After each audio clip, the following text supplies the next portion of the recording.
avons vraiment ouvert beaucoup cette de frontière. choses que nous aimerions aborder. Ces lois sont là depuis 1990. Merci, messieurs. Nous aimerions... L'application n'est pas...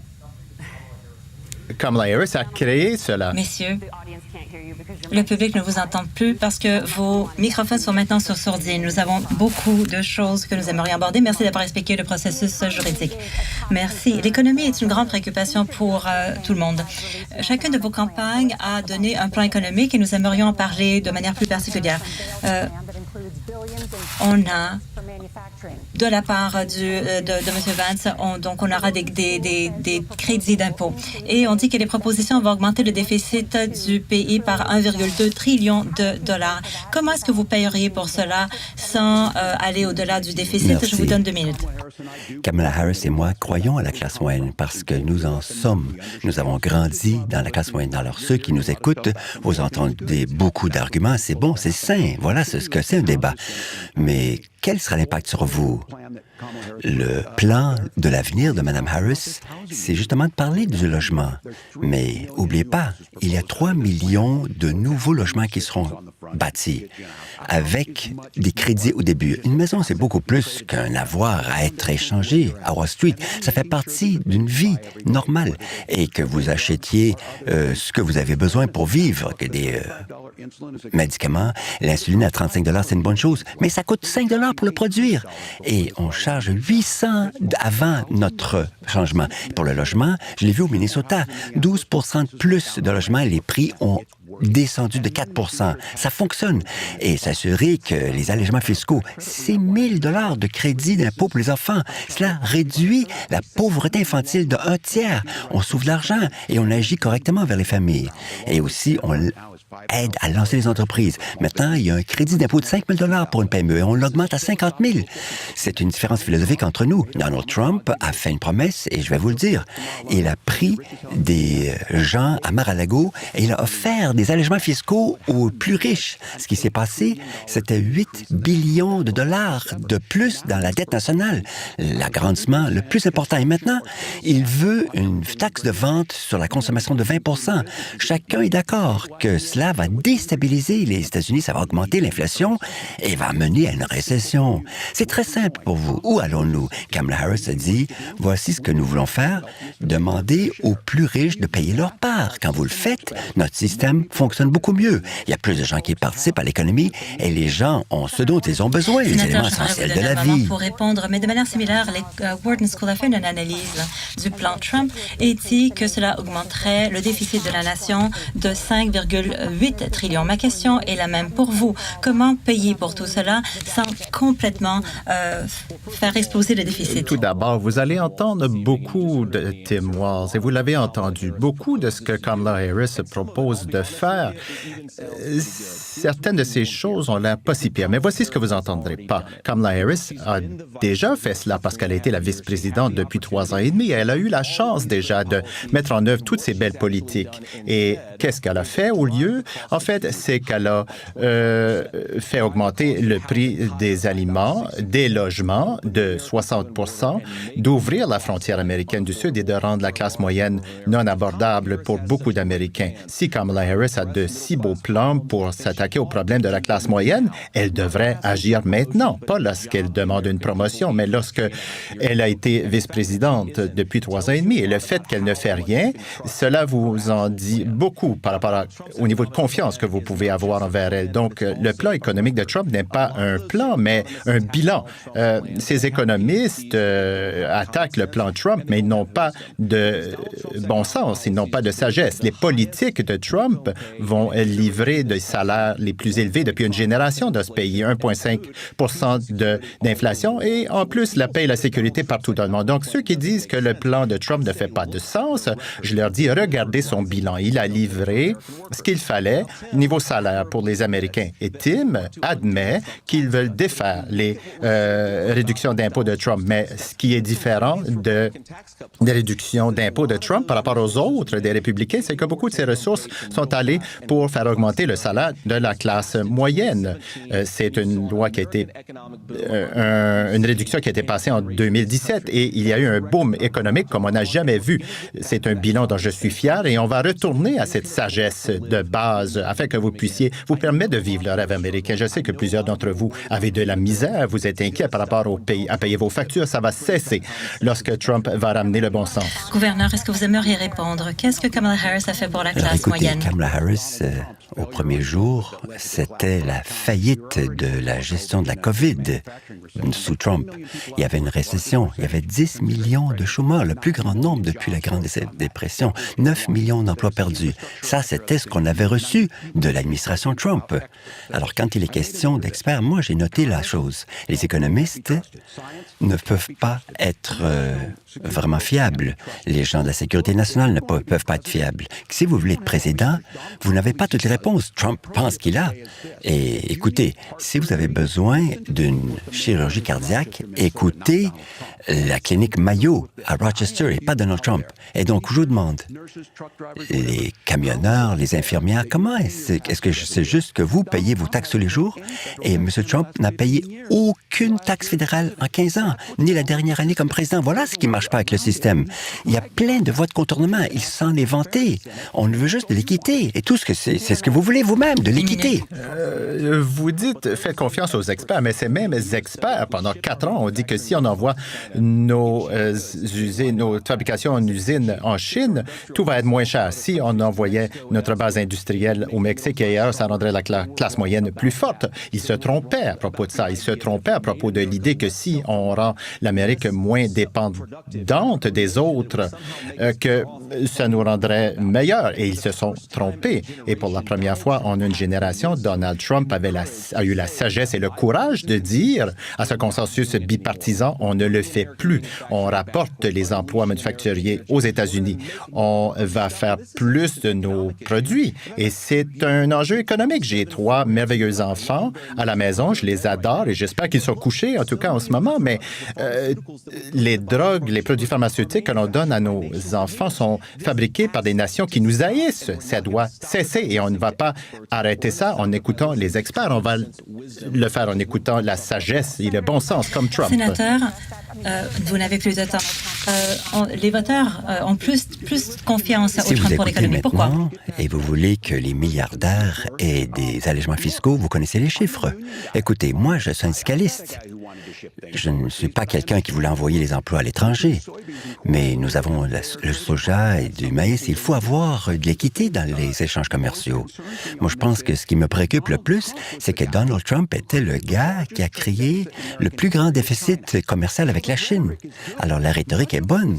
Ce sont des belles paroles. Moi, je suis d'accord avec les sénateurs à cet égard. Moi aussi, j'ai été témoin de l'éviscération de la classe moyenne et de la base industrielle. Mais écoutez, ils ont affaibli les conventions collectives. Il y avait des compagnies qui voulaient expatrier les emplois et il y a des gens qui en ont profité. Ce sont justement parfois les investisseurs de capital à risque. Le problème, c'est que Donald Trump en parle, mais Kamala Harris a une feuille de route, 250 000 emplois de plus dans les usines.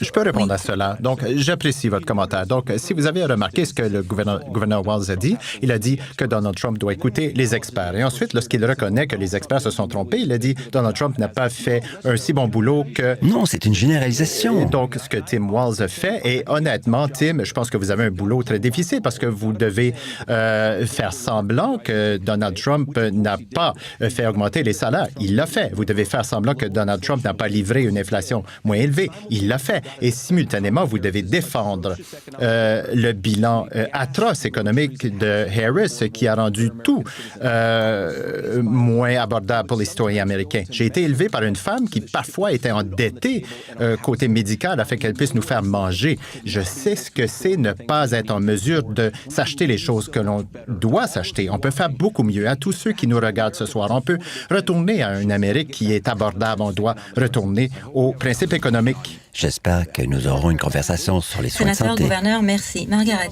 Eh bien, nous avons beaucoup encore de sujets abordés, messieurs, sur bien des sujets, mais maintenant, j'aimerais parler de qualifications personnelles. Le vice-président est souvent la dernière voix que le président entend avant de prendre de très importantes décisions. Nous aimerions vous poser des questions sur vos qualités de leadership. Gouverneur Walz, vous avez dit que vous étiez à Hong Kong durant la manifestation de Tiananmen 1989. Mais la radio du Minnesota rapporte qu'en fait, vous n'avez pas voyagé en Asie jusqu'au mois d'août de cette année, ce qui était après. Est-ce que vous pouvez expliquer cela? Et aux gens qui ont entendu parler de ça, j'ai grandi dans la ruralité du Nebraska, une ville de 400 âmes.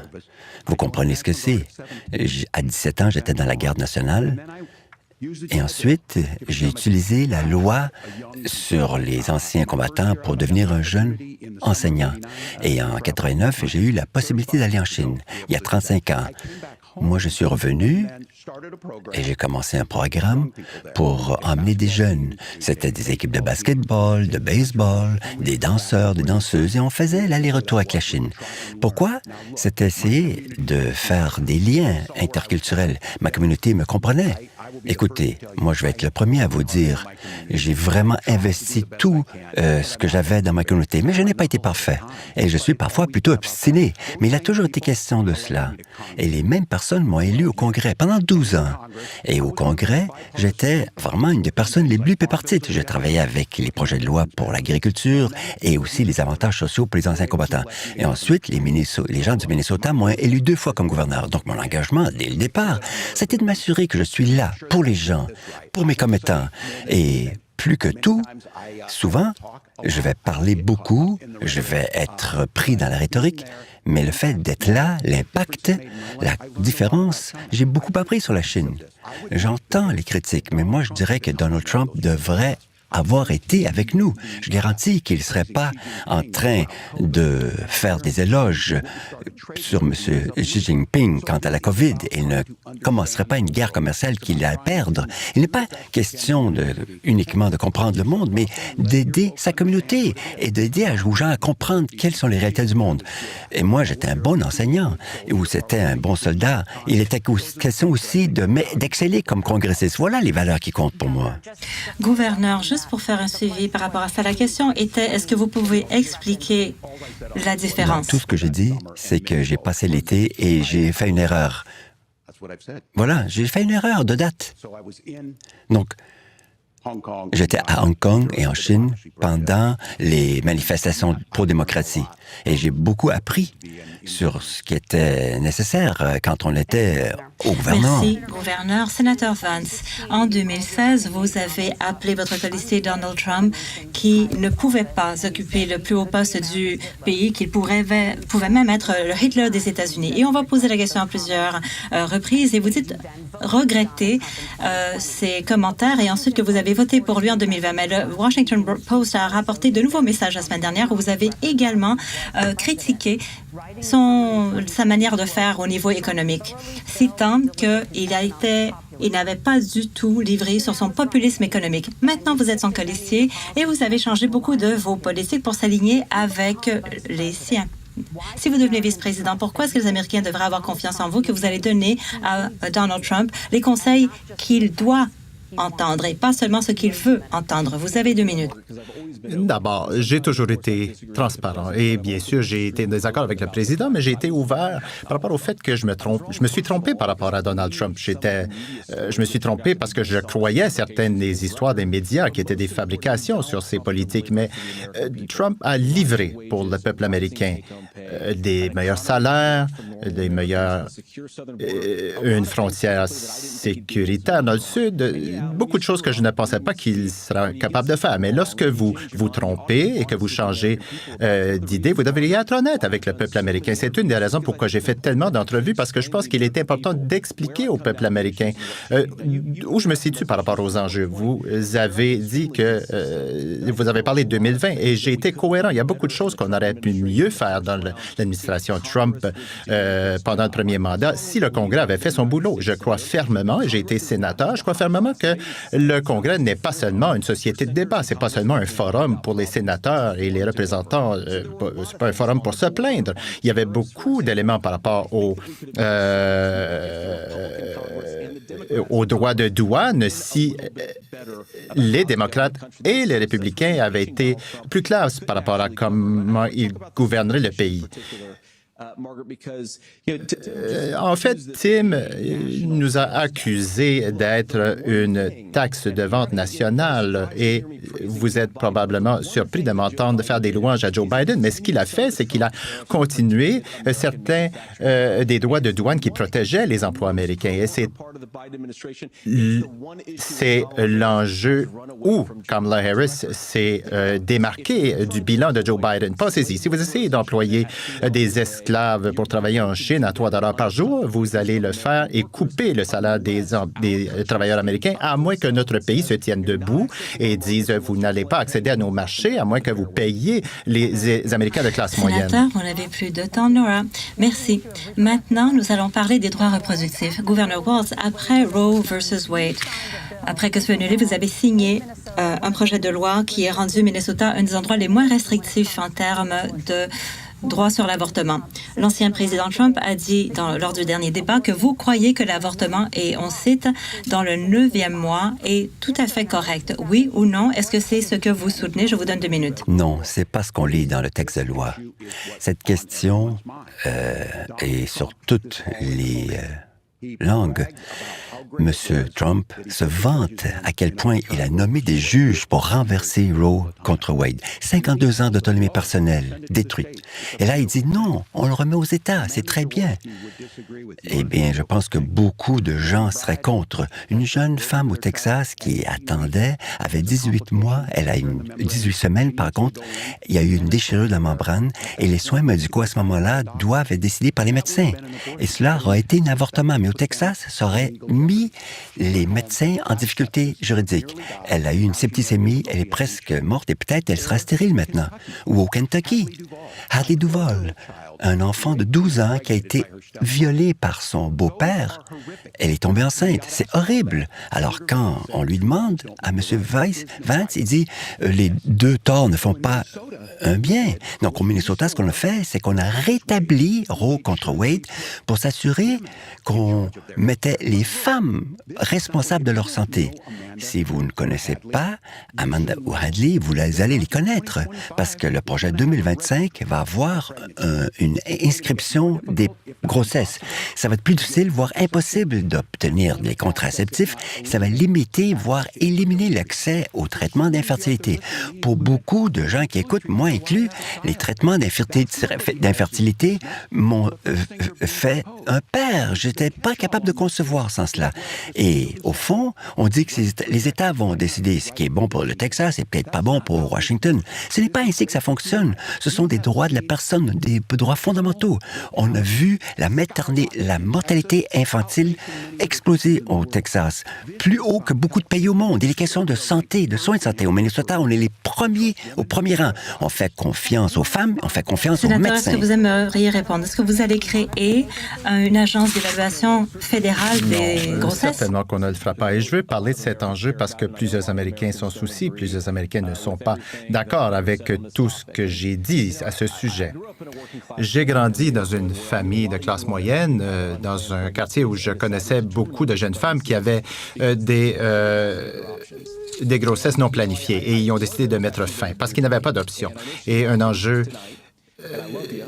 une personne très spéciale regarde ce soir et je t'aime beaucoup. Et elle m'a dit il y a quelques années qu'elle ressentait que si elle avait eu un avortement, ça aurait détruit sa vie parce qu'elle était dans une relation toxique.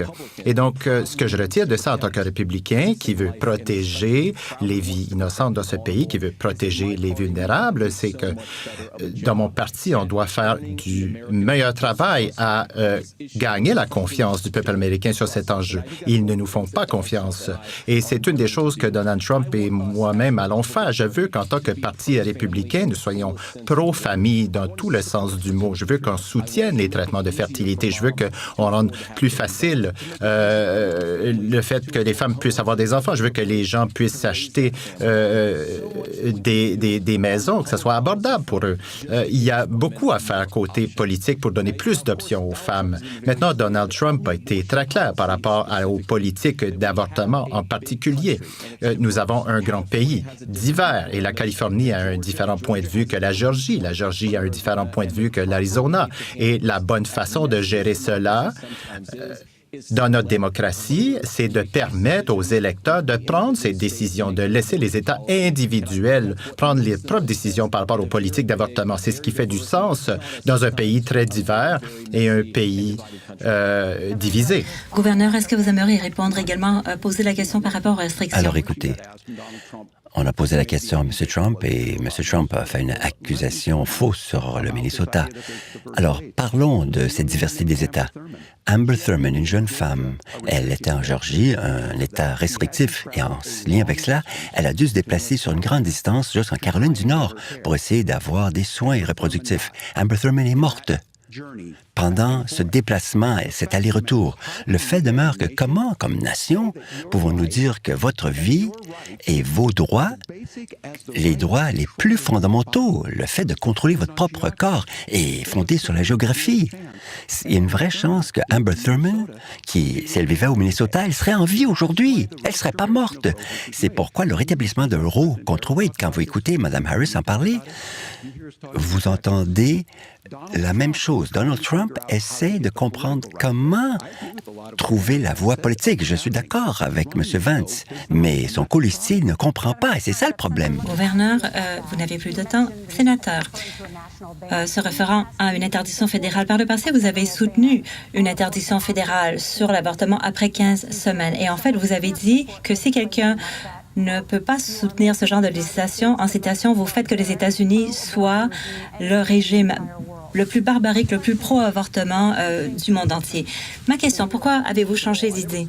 D'abord, je n'ai jamais soutenu une interdiction nationale. Je l'ai fait pendant que je me présentais au Sénat en 2022. Je disais d'avoir des standards minimums. Par exemple, on a une interdiction partielle au niveau fédéral. Je pense que personne ne veut se débarrasser de cela.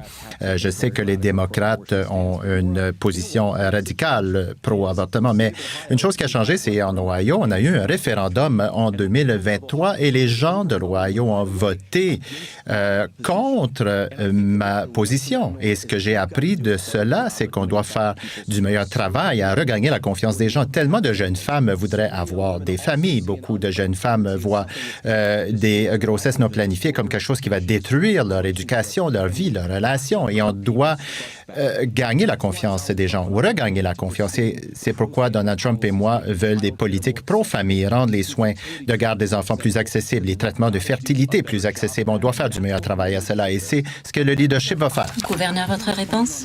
Je vais réagir sur la question pro-avortement. Non, c'est faux. Nous sommes pro-femmes. Nous sommes pro-liberté pour que vous fassiez vos propres choix. Nous comprenons les conséquences de la situation contraire. Les fausses couches, les femmes qui n'obtiennent pas les soins nécessaires, les médecins qui ont peur d'être en prison s'ils offrent ces soins-là. Et quand il est question de l'éducation des enfants et des options, au Minnesota, on a un des taux de grossesse chez les adolescentes le plus faible de la nation.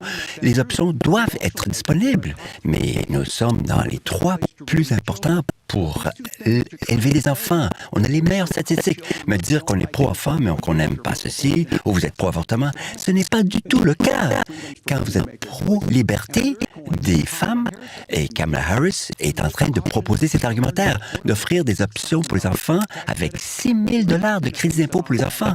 Mais on ne va pas faire ça sur le dos de gens comme Amber Thurman, qui doit se faire 800 km pour obtenir des soins. M. Walz, je suis d'accord. Amber Thurman devrait être vivante et beaucoup de personnes devraient être vivantes encore. J'aimerais certainement que ce soit le cas. Et vous êtes libre d'être en désaccord avec moi. Mais alors que je lis la loi du Minnesota que vous avez signée, le statut que vous avez signé, cela dit qu'un médecin qui préside sur un avortement où est-ce que le bébé survit, le médecin n'est pas obligé de fournir des soins urgents à un bébé. C'est fondamentalement barbare et c'est pourquoi j'utilise ce mot. Certaines choses... Est-ce que vous voulez forcer des hôpitaux catholiques à faire des avortements contre leur gré? Donc, on ne peut pas violer notre conscience. On est un grand pays divers où on peut respecter les opinions des gens et rendre le pays plus pro-enfant. Écoutez, il y a toujours une réalité, une proposition très claire. Les femmes prennent leurs propres décisions et les médecins qui savent quand il faut intervenir essaient de vraiment de changer la réalité Sur quoi je me suis trompé? Dites-moi sur quoi je me suis trompé. la fausse rhétorique. Ce n'est pas ainsi que la loi est rédigée. Moi, j'ai donné des conseils. Écoutez, ça a été mal interprété et lors du dernier débat, on a vérifié les faits. Mais il y a une continuité de ces gars qui essaient de dire aux femmes comment agir. Écoutez, occupez-vous de vos affaires. Les choses allaient beaucoup mieux avec Roe contre Wade. On veut rétablir la permission à l'avortement. Cela ne nous empêche pas d'augmenter le financement des enfants, ou s'assurer qu'une fois que l'enfant est né, comme Minnesota, qu'il reçoive des repas à l'école et des programmes préscolaires. Donc, dire que nous allons tout faire ça, de se cacher quand vous ne les proposez pas dans le budget, Mme Harris l'inclut dans son budget. J'ai demandé une question spécifique. Vous m'avez donné un slogan comme réponse. C'est pas vrai, c'est faux, c'est pas ce que la loi dit. Ils ont vérifié ça avec M. Trump. Messieurs, il y a beaucoup encore de choses à discuter et nous allons revenir avec beaucoup du débat vice-présidentiel dans un instant. Alors, une pause